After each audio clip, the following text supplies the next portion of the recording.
Coming up today on the Must Watch Show, we are chatting with New York Times bestselling author Joel Rosenberg about his new book, The Libyan Diversion. Plus, we are telling you all about how you can get your kids involved in summer crafting at Camp Creatology with journalist and parenting expert Ericka Souter. Get ready for another fun ride as we share with you North America's first all-indoor straddle coaster launching at Busch Gardens Williamsburg. And then we get a visit from Brooke Patterson, the Chief Marketing Officer for Great Wolf Resorts, as Brooke discusses the adventures of the Great Wolf Pack, now airing on Cadoodle TV. A new episode of the Must Watch Show starts right now.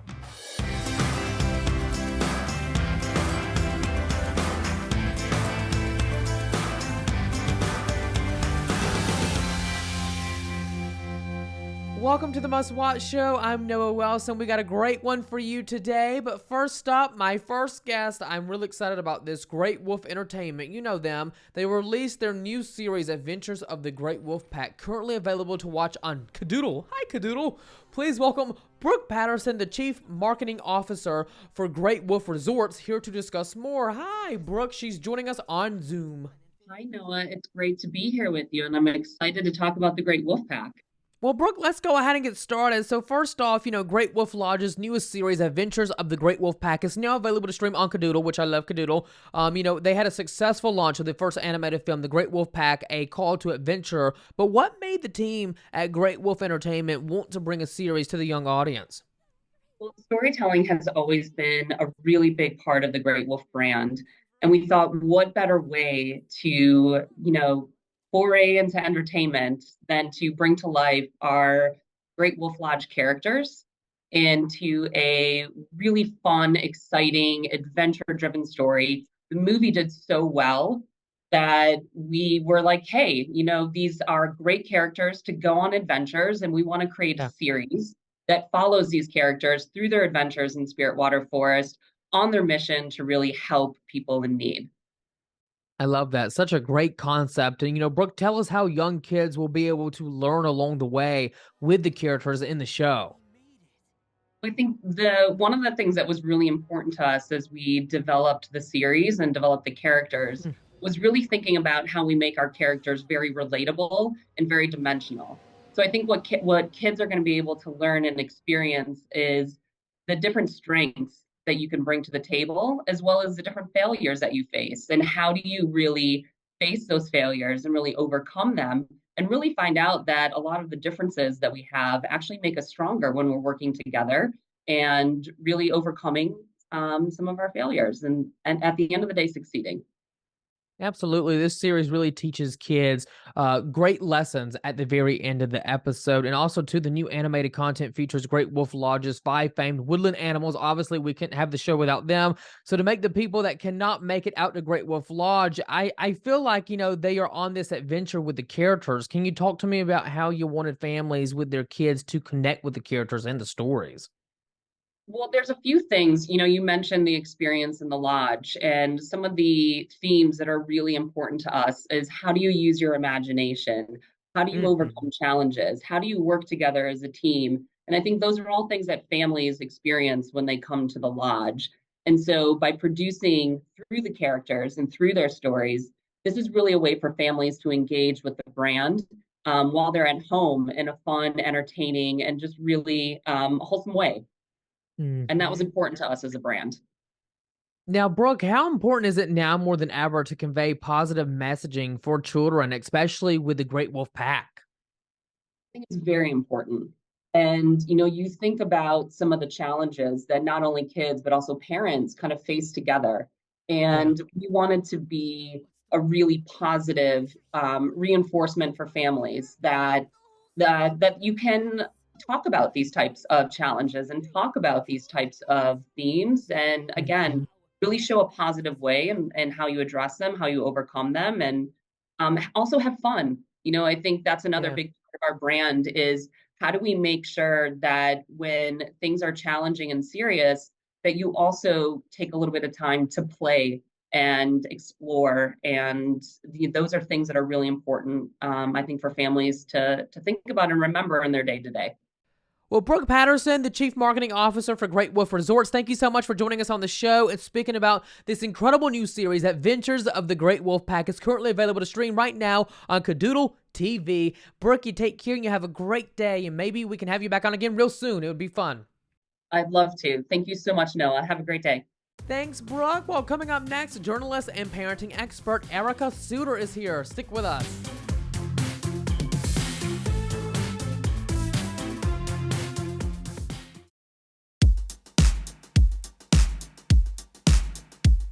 Welcome back to Must Watch. Well, summer is coming, and when parents will be looking for those fun, creative ways to keep their kids busy this summer, well, what should they do? Here to help is journalist and parenting expert Ericka Souter, who is teaming up with Michaels to share information about a free summer day camp called Camp Creatology. Hi, Ericka. Welcome to the show. Good morning. So first off, Ericka, why is it important to plan creative summer activities?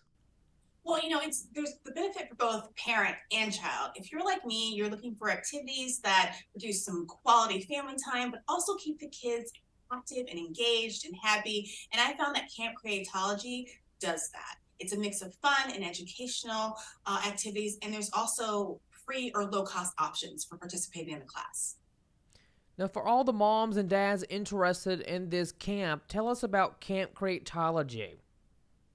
Well, it's a series of free summer craft classes from Michaels, and you can take it at one of the 1,290 stores in the country. And you have the option of buying these project kits that can go along with the class, and they include everything you need to make the craft. So there's a different kit each week, and they'll include things like pipe cleaners and paint, markers, scissors, construction paper, and you make these really cute, adorable crafts the kids love and they feel proud of. But there's a really great aspect as well.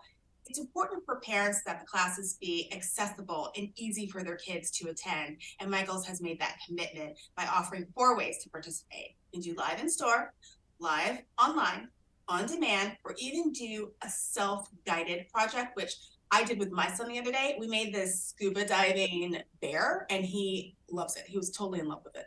Now, what are some of the fun crafts that kids will be able to create when they join this camp? Well, there's painting, like in the kit that we opened that was about, I think it was called Summer Fun or Have Fun. There is a crocodile on the beach, and you can paint that, and there's an entire paint swatch here with all the colors that you need. There are beaded activities. There's different animals that you can make in some of the kits. And there's an activity booklet, and there are extra supplies so that if a sibling or a friend want to join in, they can also participate, which is great. Well, Ericka Souter, this has been such a great conversation, but tell us, where can we go for more information on Camp Creatology? Go to Michaels.com, or you can actually walk into any Michaels in the country and ask them about Camp Creatology, and you'll get all the information that you need. Well, thank you so much, Ericka. You take care. You have a great and happy summer to you. Thank you. You too. And we'll be right back on the Must Watch Show in a moment. Stick with us.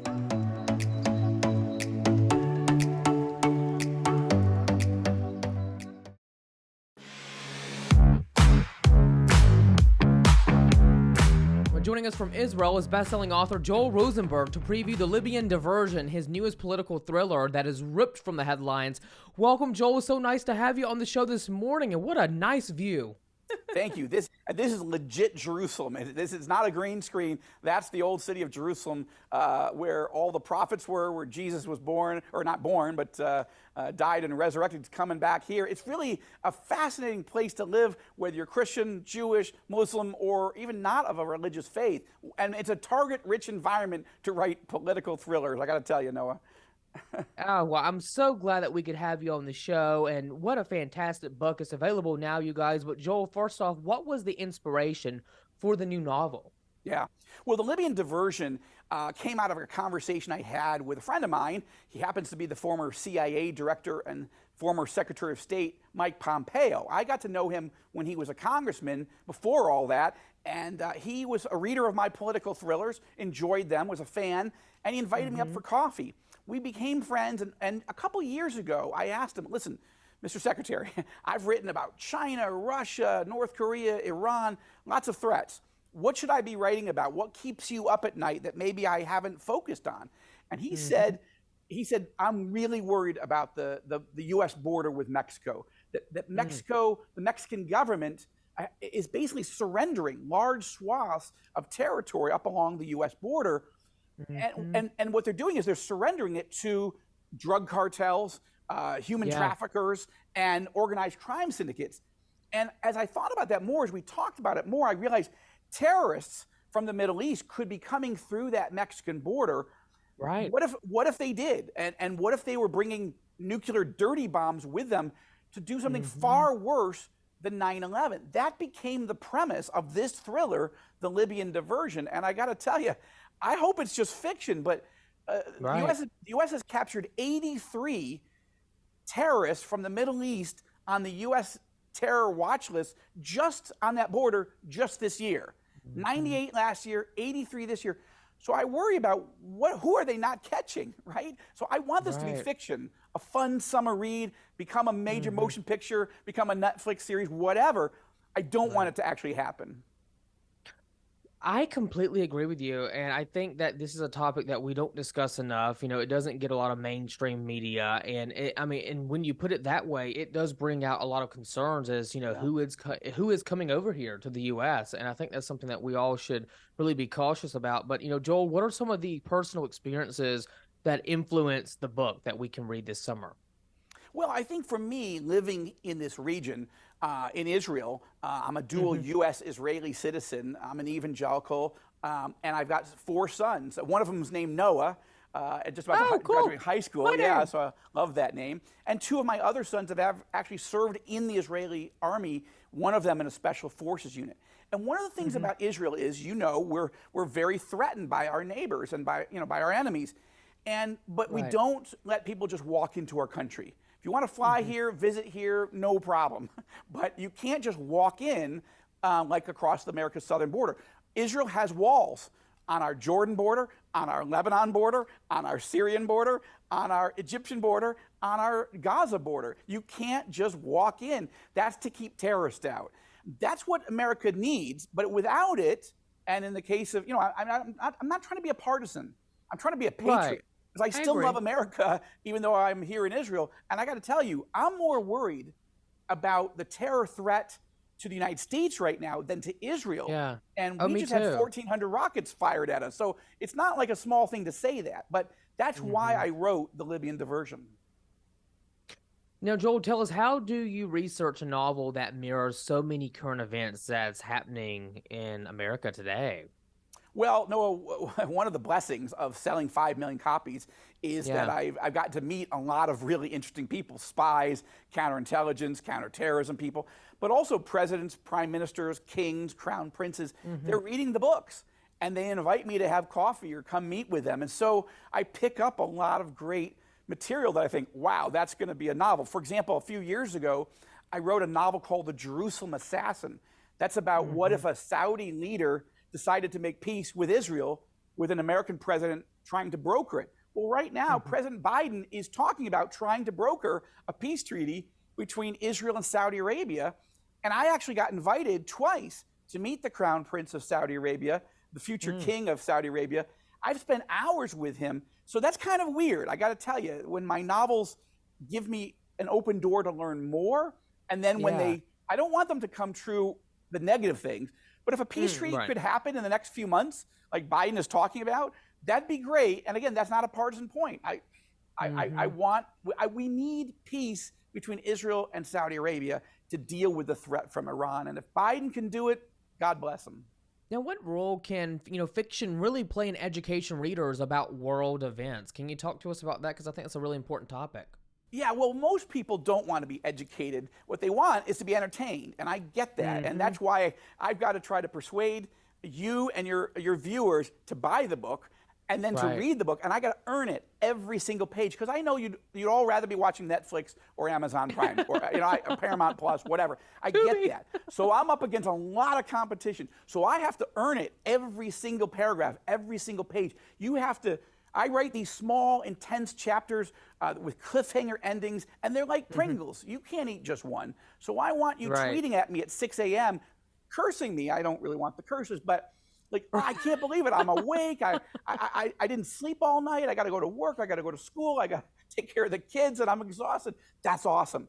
Because in that entertainment, I've now earned the right to teach you things that you're not even thinking, oh, I'm in a classroom. You don't want people saying, when does this class end? What you want them to be saying is, how does this story end? That's when you're doing your job. That's what I do. I make things up for a living. But in order to teach people things they ought to know, but maybe this is the best way to capture their attention. Joel, I used to say, when is this class ending? I hated school so much, Joel. I don't know why. Language arts and going to lunch, or maybe when school was over, I was like, thank gosh, this is the best part of the day for me because, I was such a creative mind. Right. Yeah. But for people that love school, I mean, I respect them, even though the kids are getting out for summer. This was like my favorite time of the year. I'm like, yeah, well, you seem to turn break. out okay, Noah. So I would, but I'm writing novels. It's amazing how many guys read my novels who tell me I don't have time to read. But sometimes they get it on audio, and then they're just driving to work, or they're taking the bus, or they're mowing the lawn, or they're doing some errands for their wife or kids, and they're listening, and they're able to get the book done and love it without sitting on a couch and reading, where they're probably they'd rather go work out or play ball with the kids or whatever, and that's good. So getting it on your phone is also a great way to listen to an audiobook. Exactly. I love Kindle and Audible and others. Yeah. Now, last question for you, Joel. What is the reaction that you really hope people would take from reading this novel that you've written? All right, can I be very honest, Noah? The reaction I want is first the tweet curse, and then I want them to say, oh, this is the fifth book? The Libyan Diversion is the fifth in this book about this spy, Marcus Riker. I got to go buy all the other four and work my way through so I understand, who is this guy? Where does he come from? And what other adventures has he been on? That's the main reaction that I want. Then I want President Biden to read the book and say, I ought to seal up the Mexican border. It's insane to let people just walk in if they're terrorists. That's not a good policy. Oh, President Biden, if he will read it, Exactly. Read it, President Biden. Yeah. Oh gosh. Well, President Trump actually invited me in to talk about my books to the Oval Office a few years ago. That was crazy. What? Joel, it's very nice to meet you. It's fascinating what you do. Anyway, that was a surreal experience, I got to tell you. Oh my gosh, how was it like to meet President Trump? It was crazy. And I said to him, because that book was The Persian Gamble, and he said, what's it about? I said, what if Iran tries to buy nuclear weapons from North Korea? And he says, that's scary. I said, Mr. President, and he said, how do you know they're not doing it already? I said, Mr. President, I'm trusting you to make sure it never happens. So it was fascinating, I got to tell you. And I'm not being a partisan. I'm just saying that's the way it was. Yeah. I agree. Joel Rosenberg, thank you so much for the great conversation. We are out of time, but it was so nice to speak with you. You take care. You have a great day, and we will be picking up a copy of this book. Sounds good. Thank you so much. Thank you. Bye-bye. And we got more great show coming up after the break. Stick with us. Welcome back. Well, Busch Gardens Williamsburg has announced that DarKoaster, North America's first all-indoor straddle coaster, the park's 10th roller coaster, will open to all park visitors on May 19th. Voted one of the most anticipated roller coasters of 2023 by USA Today, DarKoaster is an unprecedented, family-friendly addition to Busch Gardens' thrill ride portfolio. With us today, live on the ride, is Suzy Cheely, the Vice President of Design and Engineering. Suzy, thank you for joining us. Good morning. Good morning. Good morning. Thanks for having us. So first off, Suzy, tell us about DarKoaster and what makes it North America's first all-indoor straddle coaster. Talk to us about that. Yeah, well, so we are inside the building. It used to be the home of Dark Castle, which was a ride that we opened in 2005. That has since gone by the wayside, but we decided to repurpose the building, and we have an all-indoor straddle coaster here. We are actually riding a snowmobile on the grounds of the old Dark Castle. So we've kind of taken the story to the next level, and we're just real excited to open it to our guests tomorrow. Well, I'm excited for us all to go on this ride, so let's go ahead and kick it right off, and then I'm going to ask you a couple more questions after the ride. How about that, Suzy? That sounds great. That sounds great. We're getting ready to launch, so you'll probably hear a little bit of screaming. Hold on for dear life, everyone. Hold on. Okay. Uh-oh, here we go. All right, here goes the launch. Woo!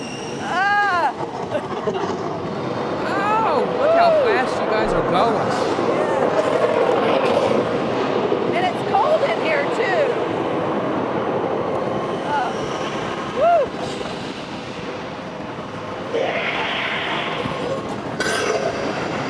Oh my goodness. I would be so afraid to do this, Suzy.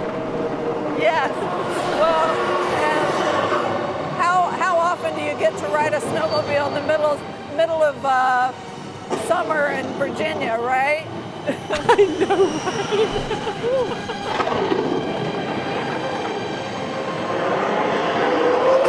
Wow, that's amazing. Yes. And we do have effects along the way, which you may or may not be able to see right now, but you'll definitely have to come back and ride it with us. Oh, well, Suzy, if you can get me on this ride now, I might have to take that. Oh, look at there. Okay, rolling back into the station now. Oh, fantastic. Yay!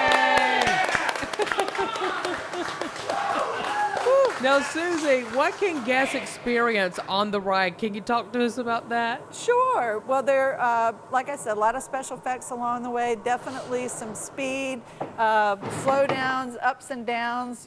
Turns. It's a lot of fun. Definitely is a cold ride, right? And you get a little blast of cold at the end. So yeah, you guys need to come over and ride it with us. Well, thank you to Suzy and to all of my amazing guests. I really enjoyed today's show. I hope you did as well. Take care. Have a great weekend, and we'll see you back here next time on The Must Watch Show. Bye-bye.